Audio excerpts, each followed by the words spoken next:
బట్టతలతో బాధపడుతున్నారా? ఆధునితనమైన పద్ధతిలో హెయిర్ ట్రాన్స్ప్లాంటేషన్ చేయబడును. Face clinic, Hyderabad. Hi viewers, welcome to Suman TV.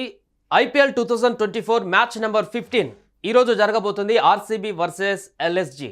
Match number 15లో ఏ టీం గెలవబోతుంది? ఇప్పటివరకు జరిగిన 14 మ్యాచ్ల్లో జరిగినటువంటి పరిణామాలను అంచనా వేసి ఈ రెండు జట్ల మధ్య బలాబలాలను విశ్లేషించి మ్యాచ్ నెంబర్ 15లో ఈరోజు ఏ మ్యాచ్ గెలవబోతుంది అనేటువంటి విషయానికి సంబంధించి మనం ఒక కంక్లూజన్కి వచ్చేటువంటి ప్రయత్నం చేద్దాం.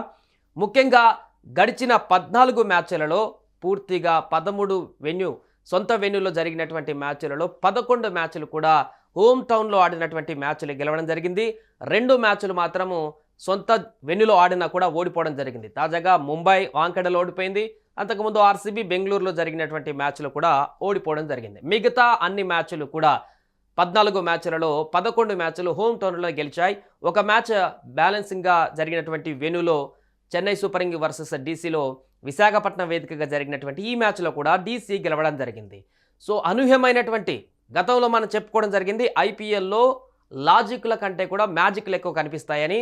అనూహ్యంగానే ముంబై 14వ మ్యాచ్లో ఓడిపోయి వరుసగా 3 ఓటములతో పాయింట్ టేబుల్లో అట్టడుగున ఉంది. ఇక సిఎస్కేతో కూడా డీసీ అనూహ్యంగా గెలిచి పాయింట్ టేబుల్లో తనకంటూ పాయింట్లను క్రియేట్ చేసుకుంది. ఇక match number 15 RCB versus LSG చూస్తే ఇప్పటికే 3 మ్యాచ్లు ఆడింది ఆర్సీబీ. దాంట్లో 2 ఓడిపోయింది, 1 గెలిచింది. 2 పాయింట్లతో పాయింట్ టేబుల్లో ఉంది. ఎల్ఎస్జీ 2 మ్యాచ్లు ఆడింది, 1 గెలిచింది, 1 ఓడిపోయింది. సో ఈరోజు మ్యాచ్లో ఎవరు బలంగా కనిపిస్తున్నారు, ఎవరు గెలిచేటువంటి అవకాశం ఉందని మాట్లాడుకుంటే ఈరోజు బెంగళూరులో జరగబోతున్నటువంటి మ్యాచ్ కాబట్టి బెంగళూరు హోమ్ టౌన్కి కొంత ఎడ్జ్ ఉన్నట్టు కనపడుతుంది. దీంట్లో ముఖ్యంగా విరాట్ కోహ్లీ అద్భుతమైనటువంటి ఫామ్ కనపరుస్తున్నారు. వరుస మ్యాచ్లలో కూడా బ్యాట్ జులిపిస్తూ మంచి నాకింగ్ స్కోర్ చేస్తూ ముందుకు వెళ్తున్నాడు. 2 హాఫ్ సెంచరీలు ఇప్పటికే 3 మ్యాచ్ల్లో చేయడం జరిగింది. ఓవరాల్గా ఆరెంజ్ క్యాప్ హోల్డర్గా కూడా కొనసాగుతున్నాడు. అద్భుతమైనటువంటి బ్యాటింగ్ ప్రదర్శన ఆర్సీబీలో కోహ్లీ నుంచి కనిపిస్తుంది. గత మ్యాచ్లో కొంత స్ట్రైక్ రేట్ ఎక్కువ మెయింటైన్ చేయలేదనే విమర్శలు వచ్చినప్పటికీ కూడా ఒక ఎండ్లో వికెట్లు పడుతున్నప్పుడు ఆ రకంగానే ఆట ఆడాలంటూ కూడా చాలామంది విశ్లేషకులు కూడా చెప్పడం జరిగింది. ఇక కోహ్లీతో పాటు ఓపెనర్గా వస్తున్నటువంటి ఫావ్ డూప్లిస్ సో గత 2 మ్యాచ్ల్లో కొంత నిరాశపరిచినా కూడా తను కనుక కరెక్ట్ నాక్ చేస్తే ఆర్సీబీ స్కోర్ ఈజీగా 200 దాటేటువంటి అవకాశం ఉంటుంది. తను కూడా ఒక మంచి అద్భుతమైనటువంటి నాక్ చేసేటువంటి ప్లేయర్. సో అటు ఓపెనర్లను చూస్తే ఎల్ఎస్జీలో డికాక్, కేఎల్ రాహుల్ కొంత నిదానంగా ఆడుతున్నప్పటికీ కూడా డికాక్ కనుక క్లిక్ అయితే సూపర్గా పవర్ ప్లే స్కోర్ని సద్వినియోగం చేసుకోవడానికి ఎల్ఎస్జీ సక్సెస్ అయినట్టుగా చెప్పుకోవచ్చు. ఈ opener partnership left right combination అనేది ఉండబోతుంది. ఈసారి కూడా ఇంపాక్ట్ ప్లేయర్గానే కేఎల్ రాహుల్ ఎల్ఎస్జీ నుంచి దిగేటువంటి అవకాశం ఉంది కొన్ని హెల్త్ ఇష్యూస్ కారణంగా. సో ఓపెనింగ్ పేర్ చూస్తే 2 కూడా సమానమైనటువంటి బలాలు కనిపిస్తున్నాయి 2 జట్లకి. ఇక మిడిల్ ఆర్డర్ బ్యాట్స్మెన్ కనుక మనం చూస్తున్నట్టయితే క్యామరన్ గ్రీన్ ఆర్సీబీ నుంచి కొంత కాన్స్టిట్యున్సీగా ఆడుతున్నటువంటి పరిస్థితులు మనం చూస్తున్నాం. అలాగే మ్యాక్స్వెల్ ఎన్నో అంచనాలతో వచ్చినటువంటి బ్యాట్స్మెన్గా కనపడుతున్నటువంటి మ్యాక్స్వెల్ ఆశించిన స్థాయిలో ఇప్పటివరకైతే రాయించలేదు 3 మ్యాచ్లలో కూడా.